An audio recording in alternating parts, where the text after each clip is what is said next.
Hello to all our travel agents visiting us from Facebook Live today. And welcome, welcome, Travelweek readers. I see you filing into the webinar already. We are so happy to have you here. We have an awesome show today.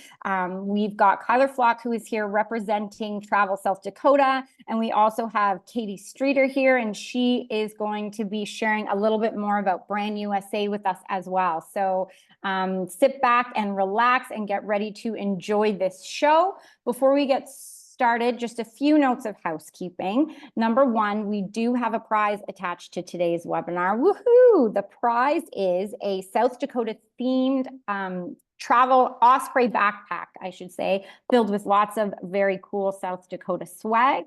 Be sure to stay through to the very end of today's webinar, and you will automatically be entered into the draw to win. And then after today's webinar is over, just keep an eye out for the follow-up email, and we will announce the prize winner in there. And you'll also get a link to the recording of this video on YouTube, as well as any follow-up materials to go along with today's webinar as well. As always, if you have any questions during today's webinar, please put those into the Q&A box you see at the bottom.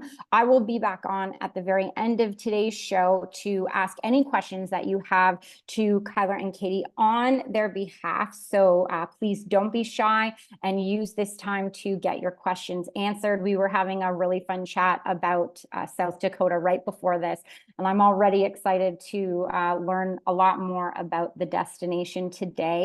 And so with all of that, I am so excited to pass the floor over first to Katie, and then we'll hear Kyler from there. Again, thanks so much for being here. And Katie, take it away. Hi, thanks so much, Candace. Thank you all for coming. Yeah, like Candace said, before we jump into discovering all things about South Dakota, I'm going to just give you a quick intro about Brand USA. Again, my name is Katie Streeter. I'm the Senior Coordinator on the Global Trade Development Team at Brand USA. And if you don't know, Brand USA is the official marketing arm of the United States, and we get the awesome opportunity to promote all that the US has to offer, including South Dakota, which is like very extensive, and there's no way that we can cover all the US in the allotted time that I have. So I'm just going to share with you a few quick resources that Brand USA has to offer that I think can help you figure out all things about the US. So I'm going to put that into the chat. Here we go. Okay, so this is a link tree. So it's a link that has links to all of our resources. I'm just going to highlight a few of them for you. So the first one I wanted to highlight is the USA Discovery Program. This is our newly relaunched travel agent training software. So if you have an account on the USA Discovery Program that you went in last year and took a look, it's going to look a lot different. We revamped it and it made it more user-friendly, and it's just more aesthetically pleasing to the eye, I think. There are badges on there that you complete to become an expert in all things USA. It starts at a regional level and then it goes lower into like city and states, and it's also themed. So you can become an expert on really all things that the US has to offer. And I just wanted to mention that the destinations themselves create this content, so it's very accurate and awesome.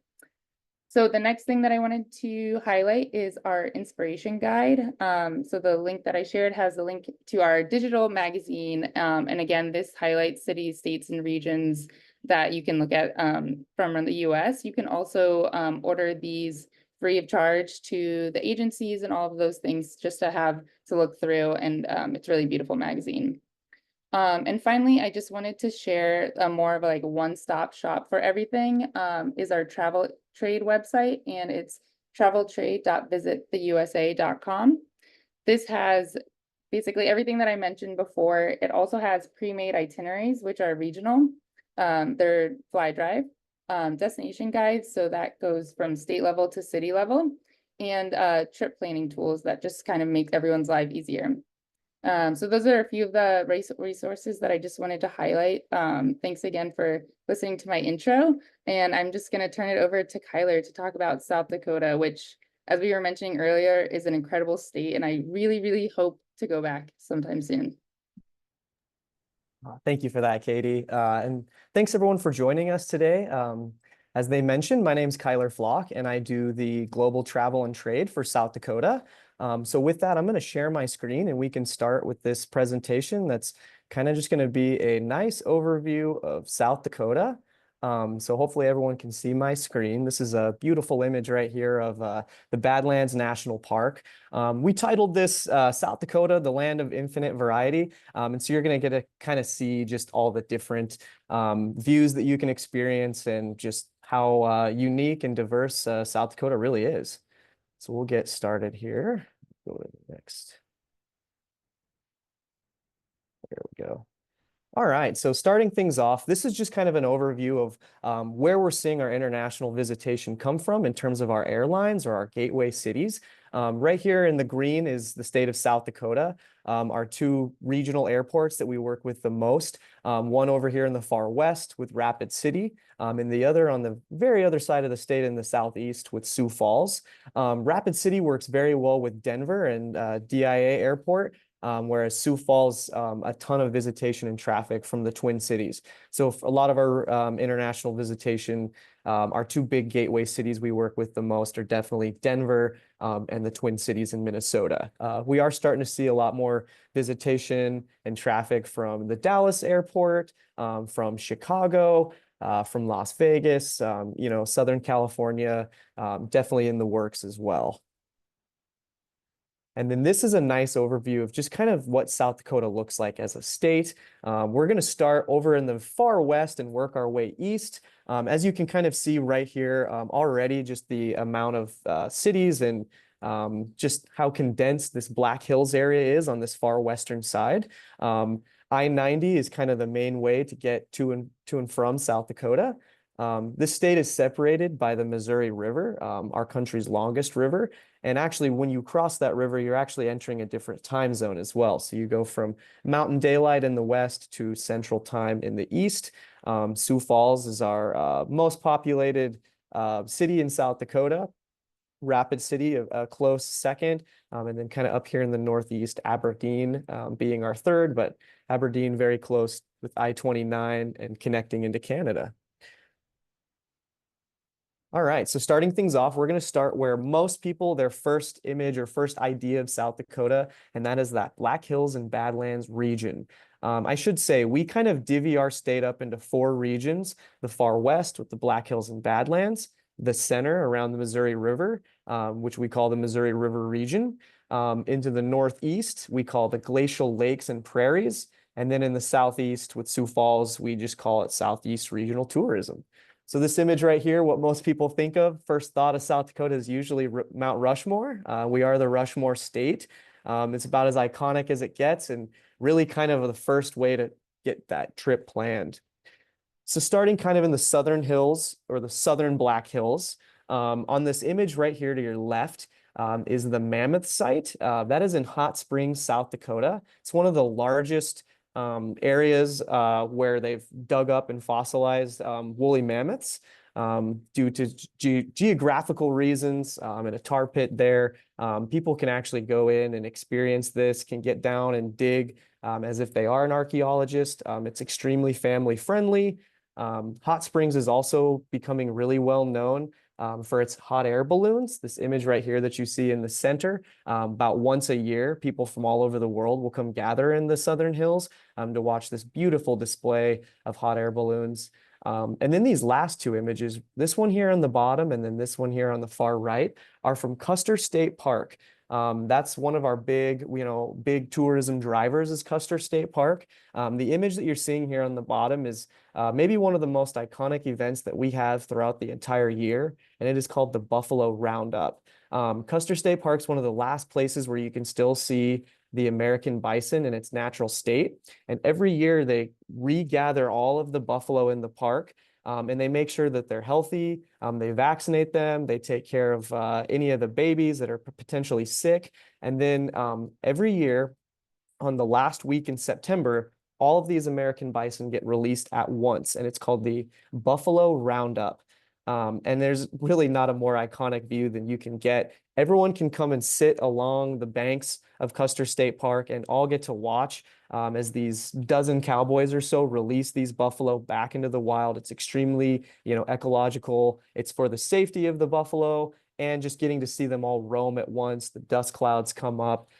It's about as American as you can imagine. And then over here on the right just kind of shows you the beauty of Custer State Park. The rock formations behind those spires, those are kind of what makes it so iconic there. And so they call those the Needles, and there's even some drives you can do called the Needles Drive. So this is more kind of into the center part of the Black Hills. Over here on the left, I just mentioned that Needles Drive. This is a bird's eye view of just how unique that road is. There at the bottom, you can see it coming out of this tunnel, which here in the bottom, you can sort of see there's this array of tunnels throughout the Needles Drive that are really fun to drive through. But then the last one that you get to opens up with you can see Mount Rushmore through the end of the tunnel. And it's kind of a really fun way of welcoming you into the park. Above that image is the 1880s train. It's a really fun, family-friendly way to see the real beauty of the Black Hills. It's an actual train from the 1880s during the gold mining days, and you can take that train from Hill City, South Dakota to Keystone, South Dakota, or back and forth, which Keystone is where both Mount Rushmore and Crazy Horse are located. And then finally, down here in the bottom is an image from Jewel Cave. So South Dakota has two caves that are both in the top 5 biggest caves in the world, Jewel Cave and Wind Cave. Wind Cave is actually a national park, one of our 3 in our state. And then Jewel Cave is a national monument. Jewel Cave is really iconic though, due to the just the one-of-one geological formations that you're going to find within this cave. And this image right here really gives it justice. There's even a famous rock in there they call the Bacon Rock that looks like a big, large strip of bacon. So that one's always kind of a fun one, but some people even think someday those caves will connect and it will actually be the world's biggest cave. All right, moving on to one of my personal favorites in our state, Crazy Horse Memorial. When this is all said and done, this will be the world's largest mountain carving. Now, when that gets done is still up in the air. This is a monument that is dedicated to one of the most well-known Native American leaders in our state. South Dakota prides itself for our Lakota culture and history, and Crazy Horse was a Lakota leader that banded many tribes together during some of the toughest times during kind of Lakota history. And just like how we have a monument for 4 presidents, we wanted a monument for a Lakota leader. And that is what we have here with Crazy Horse. Just to give you a perspective, all of Mount Rushmore could fit on the face alone. So once this is all said and done, which the next slide will show you the full image, it will be just one for the ages. They have now kind of switched techniques. At one point, they were blasting and using dynamite, and now as time has gone on, they're using a diamond blade for more precise cuts. And if you look here at Crazy Horse's hand, this is kind of the newest development, is fully forming this front hand that will go out in front. But just to give you some perspective of where Crazy Horse is at with their change of pace, what they were once able to do in 10 years, they're now able to do in about 11, what they were once able to do in 10 years, they can now do in 1 year. I almost messed that quote up, but really happy to see where that's going. It's all grassroots, no federal help, which is partly due to why it's taking a longer time. But here in the bottom right is what it will look like when it's all said and done, Crazy Horse and his horse. But also on the grounds, they have Native American performers, like we saw in that last slide, as well as one of the largest collections of Native American Indian archives in the US. So that's all happening right there at Crazy Horse. And one fun other thing to add, they are now doing personalized tours when the crew is done blasting for the day. You can pay a fee to actually go right up to the face and see it in all its beauty. So very excited about that. Next, we're going up kind of to the northern hills as this sort of dips into the border with Wyoming. There on the far left, where I'm from, is Spearfish Canyon. It's about a 15-mile loop that you can take from basically the Wyoming border into Deadwood. It's got 3 different waterfalls, mountain goats, beautiful viewing. But then Deadwood's one that was really popular. That's actually what Katie, Candace, and I were discussing before this call started. Deadwood is an old gold rush, gold mining town that is now kind of in this new form taking on taken on gambling and kind of nightlife.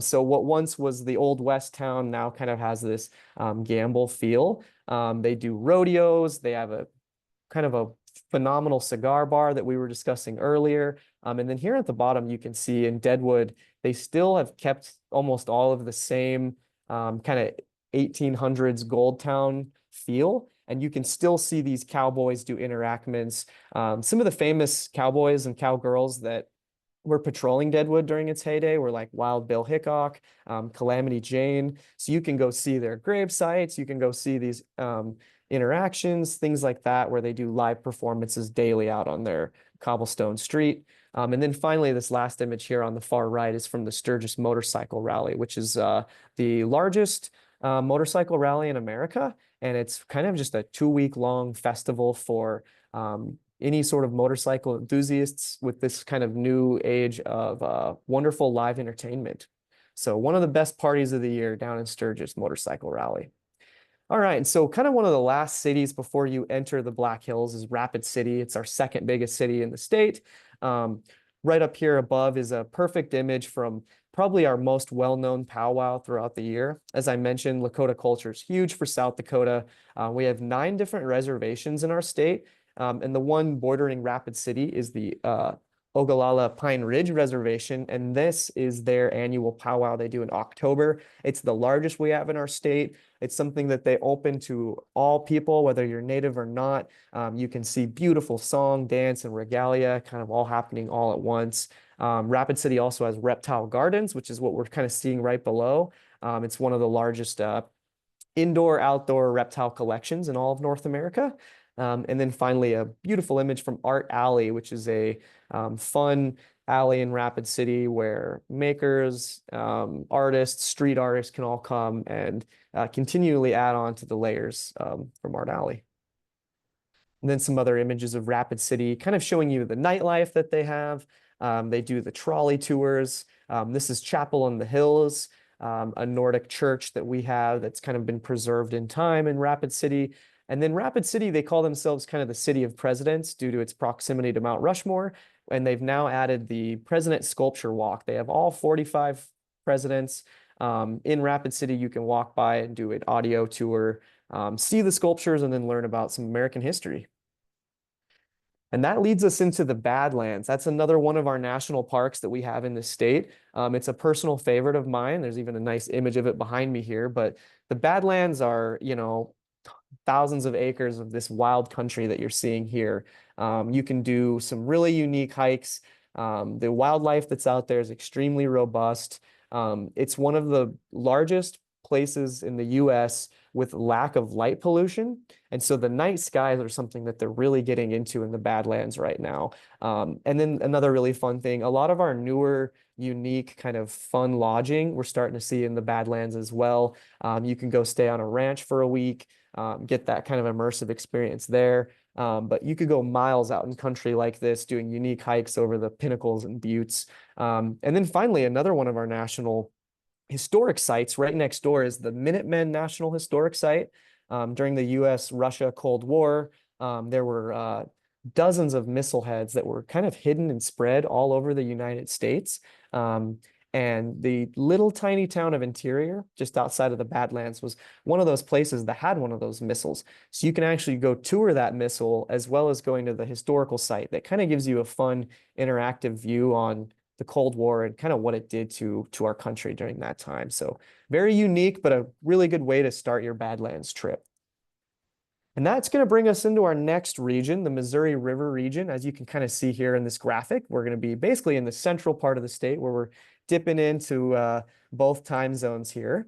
So the Missouri River region, these are kind of 3 great images to really capture what this region's all about. On the far left here is the Akta Lakota Cultural Center. It's one of our best museums for our Lakota history. All 9 of our reservations are a part of the greater Sioux Nation, but most of our natives here in South Dakota are a part of the Lakota tribe. And so the Akta Lakota Museum gives you a really good history of what Lakota means. Right there in the center image are sunflowers. Is kind of a nod to just agritourism as a whole. For us being a rural state, agritourism means a lot to us. And there's different ways that we see that, whether it's a winery tour, breweries, and also sunflowers. We have some iconic, massive sunflowers fields right in the center of our state that we're starting to see a lot more people request to go see and get photos next to. And then finally, the capital where we're at right now, Pierre, South Dakota. It looks like it should be said like Pierre, South Dakota, but it's called Pierre, and that's our capital. You can do capital tours.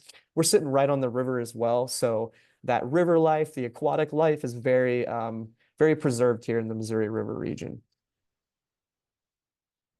Moving into the northeast, or the glacial lakes and prairies region. This is kind of a fun image here. This is in a tiny little town called Falkton, South Dakota, less than 500 people. But what they've done is this is a grain elevator, so it's used for complete agricultural purposes. But what they've done is they've actually commissioned artists to come and paint on these grain elevator towers. And so again, speaking to that agritourism and just ways where South Dakotans can be more kind of arms welcoming to the visitors that we have, and showing them all sides of South Dakota. So this is functional, but we found a way to kind of tie in tourism and fun into it. So glacial lakes and prairies, you're going to get a lot more of that agriculture, that history. On the left here is the Redolin Art Center in Watertown, South Dakota, which is kind of just a straight drop down from the Winnipeg area on I-29. Terry Redlin is maybe one of the United States most well-known folk artists. He's now passed, but he's from Watertown, South Dakota. And when he passed, he left his hometown with this beautiful one-of-one art center full of all of his original works. People come from all over the country and world to see his art. And then you can even go walk around in that beautiful space that they have outside. And they've really done a good job of encompassing all ages into this gallery. So it's not just for the adults, something kids can enjoy as well. In the center here is a place where history is quite literally preserved up in Fort Sisseton.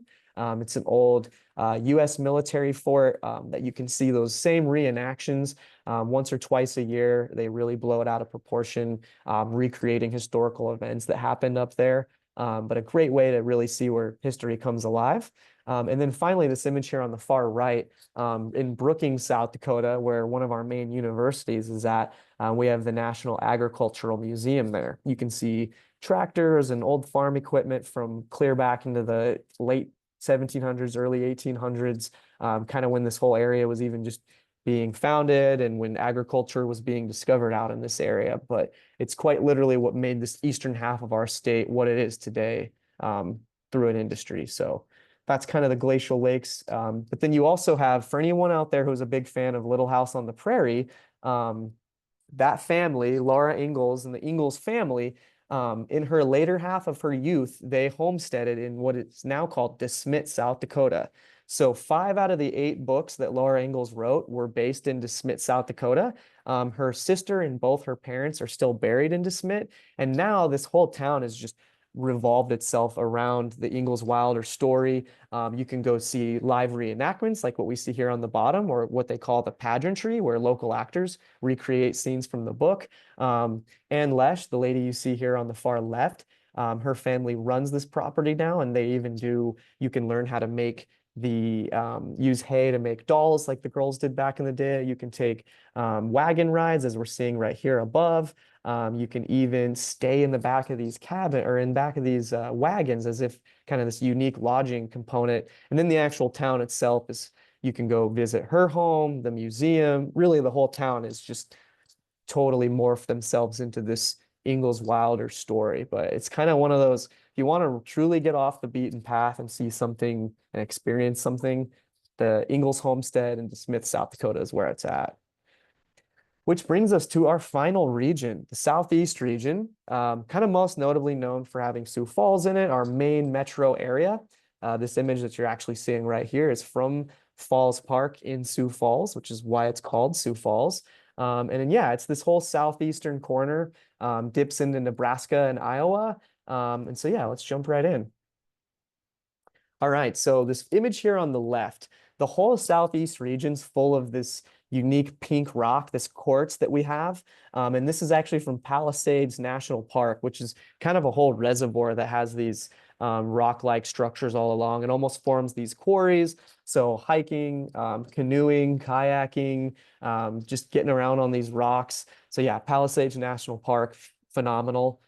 It feels like you're not even in South Dakota or these ideas that we have of Eastern South Dakota. And it all is around the Yankton Reservoir off of the Missouri River. In the center here, we have the National Music Museum in Vermilion, South Dakota, where our other primary university town is. And they just went through $1 million renovation a year ago. So they have really one of the best, if not the best collection of historical musical instruments, really in the Midwest and maybe even the whole western half of the country. Again, one of those experiences where you wouldn't expect that in South Dakota, but just something just to show our care for the music. And then this last image here on the right is kind of always a fun one we like to promote. In Mitchell, South Dakota, we have the world's only corn palace. That entire building that you're looking at, all of that outside is all comprised and designed through old corn husks. So again, we're really into that agritourism, even so much where it's a part of our art. This is an event center, but really what most people are coming to check out is that outside. And every year, new artists come in with the corn husks and they redesign out front. As you can see, this image here was from 2018 and 2019. So if you're ever driving on I-90, Mitchell's right on the interstate. It's easy to get off and go check out this one-of-one kind of roadside attraction. And then finally, Sioux Falls. Sioux Falls is a phenomenal city. This is Falls Park that you're seeing right here. It's right in the center of town, which is awesome because you get that outdoor awesome feel, but then you're right next door to the kind of hustle bustle of the city. They do a big sculpture walk. The arts, theater are all huge in their downtown Sioux Falls.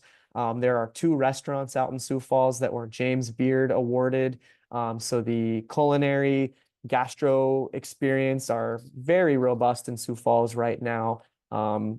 Breweries, things of that sort. On the left here, so Sioux Falls is what is considered a Levitt community, and they're one of 12 communities that qualified for this award, where they got this state-of-the-art concert venue built in, and then every Thursday, Friday, and Saturday, all summer long, they get free entertainment, and it's for the whole community. It's for anyone coming through.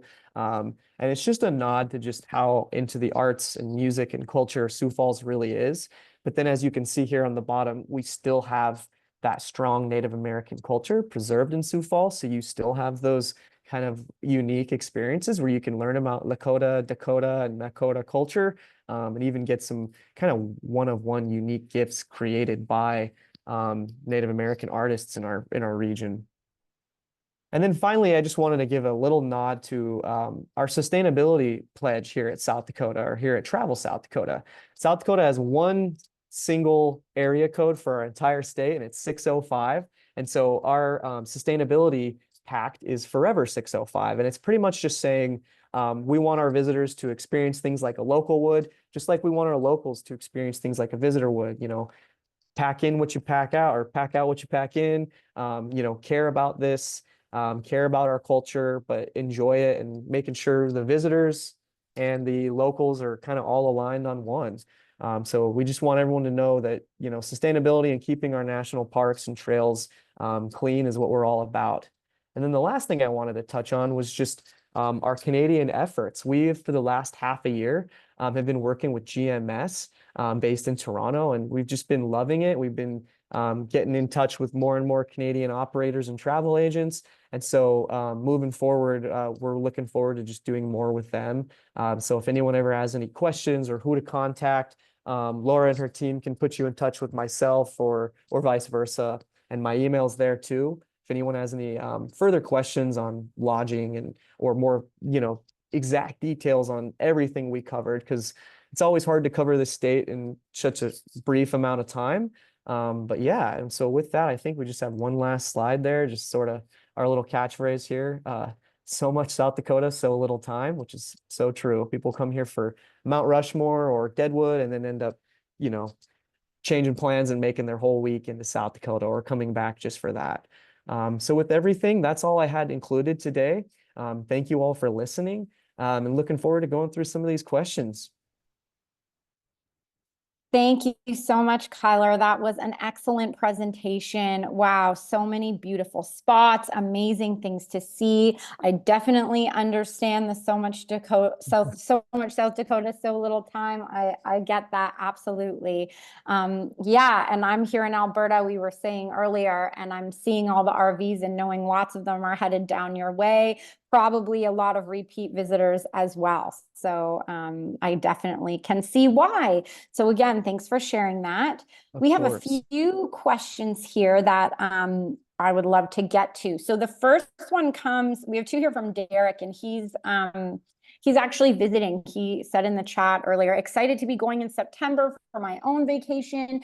Deadwood is a dream bucket list item for me. So another big nod to Deadwood, as Katie and Kyler and I were also talking about. His first question is about the Crazy Horse Monument. He's asking, when did the construction of the Crazy Horse Monument begin, if you know that offhand? Yeah, let me double check. I'm gonna pull it up real quick, but I want to say it sure, was the absolutely. late 60s, 70s. It's been going on for a while. Let me real quick.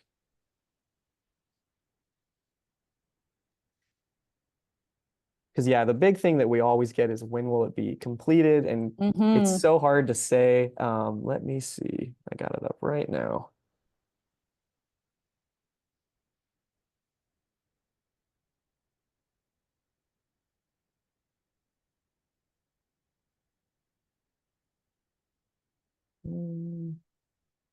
Yeah, definitely some excitement over that monument.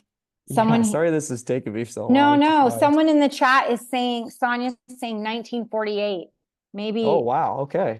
maybe we can double check that and put it in the follow-up email. Get that Yeah, fact that'd be checked. great. Yeah. Yeah, Oh, yeah. absolutely. 48 Absolutely. is when it was constructed. So There yeah, you thank you go. for whoever that was in the chat. I appreciate it. Sonia, thank you very much for that. Yeah, and thanks, Kyler. Yeah, and a fun story with him, he actually where he got started was he was one of the workers that was sculpting Mount Rushmore. And so that's kind of what got him going. So he got started with that and thought, why are we doing this for 4 presidents? Can't we also do this for a Native American leader? So yeah, thank you for whoever threw that in there. I should know my dates.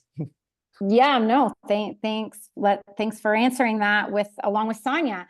Debbie, who's an attendee today, just said, if you have time on your visit, you can hike right up to the top of Crazy Horse, and it's an amazing experience. So thanks as well, Debbie, for sharing that.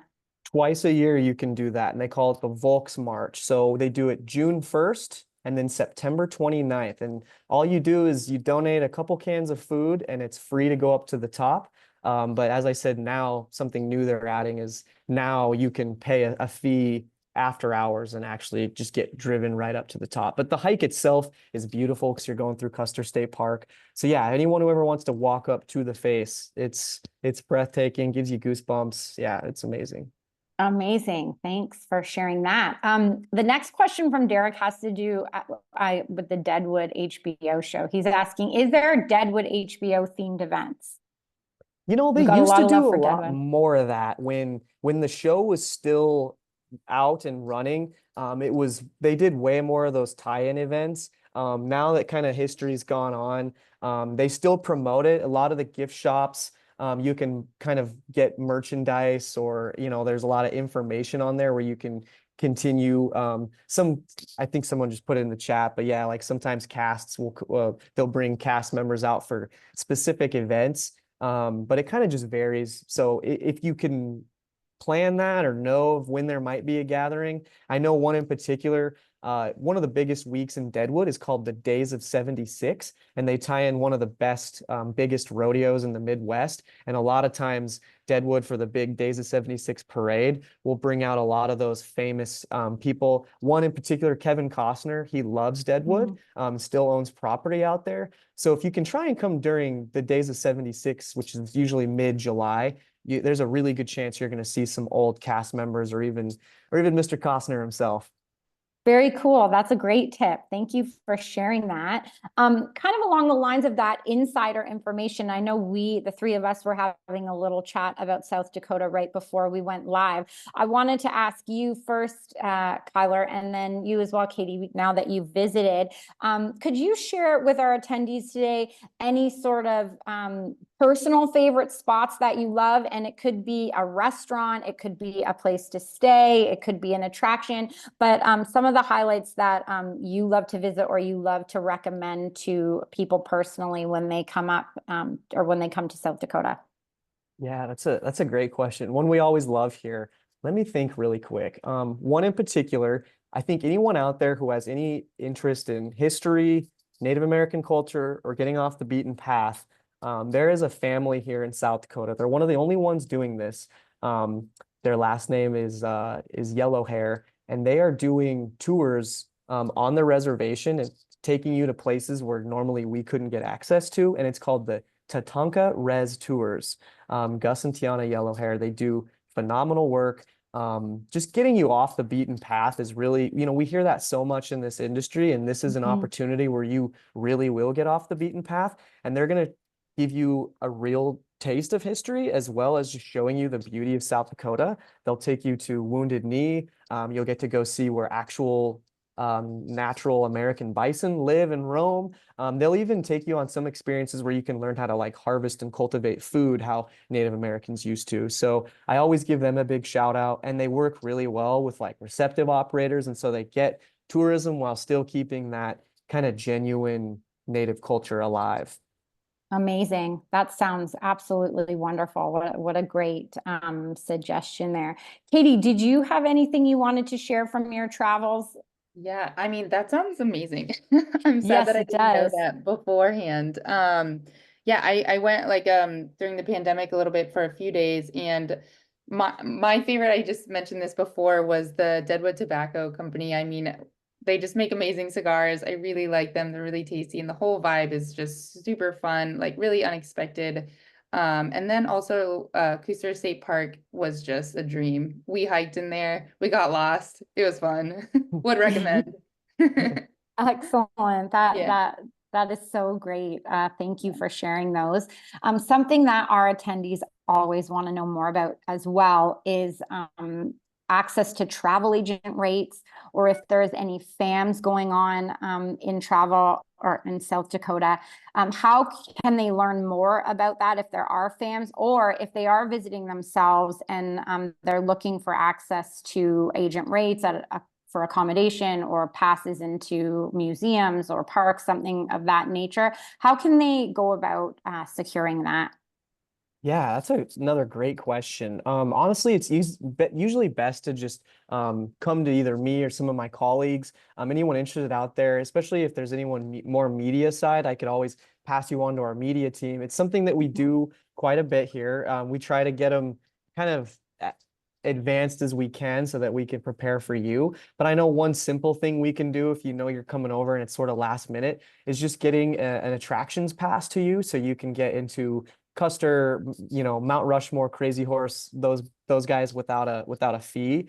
So we try and do that a lot. And then other than that, approaching myself or GMS, our reps, I know that's something we're really looking into for the fall this year. We try to do a lot of our FAMs late spring, kind of early fall to be a little easier on the industry. And then also personally, it's the best time of the year to come. You're just getting rid of that big influx of tourism, and the weather's a little more kinder when it's not so hot, and the wildlife's a little bit more robust. So if there's a certain time of year you're looking at, reach out to our team and we can start making those kind of arrangements or letting you know when we would be next available. So let us know. It's something that we do a lot. In particular, are really looking at getting some Canadians down here in the fall. Excellent. Yeah. That sounds great. Yes, so definitely travel agents that are on the webinar today, be sure to get in touch with Kyler and his team, and they can help you out there. It looks like that is all our questions for today. We have lots of enthusiastic comments like great information. Thanks so much. This sounds great. we can't wait to visit. Lots and lots of enthusiasm for South Dakota here. So again, thank you so much for coming on and for sharing all this information with our Travel Week readers today. Before we close out the show, do either of you have anything you'd just like to add? No, I just wanted to say thank you to everyone. These comments are amazing. I love seeing someone put Dead Weird in. That's one of Deadwood's best Halloween events, and like kind of a thing usually only locals know. So that's impressive. And yeah, these comments are warming my heart. So I love your guys' passion for our state, and we're hoping to see you down here. Absolutely, absolutely. Yeah, it's just really wonderful to see the enthusiasm, and Kyler, you did wonderful. You really made everyone excited, I think. So thank you guys. Thank you, Yes, guys. thank you again to Brand USA and Travel South Dakota. Katie, Kyler, thank you for being here. And of course, thank you to our Travel Week community for hopping on live today for the webinar. It is our pleasure to bring you this information so you can book amazing holidays and travel product for your clients. With that, I would just like to say have a great afternoon and congratulations, because now all of you on the webinar are eligible to win the Travel South Dakota Osprey backpack. So stay tuned for our follow-up. Well, we'll announce where we will announce the prize winner, as well as provide a link so you can share the recording with all your other travel agent friends. Thanks so much, everybody. Have a great afternoon, evening, depending on where you are. And we will talk to you soon. Thank you, Bye-bye, Candace. everybody. Thank Thanks, you. everyone. Bye-bye.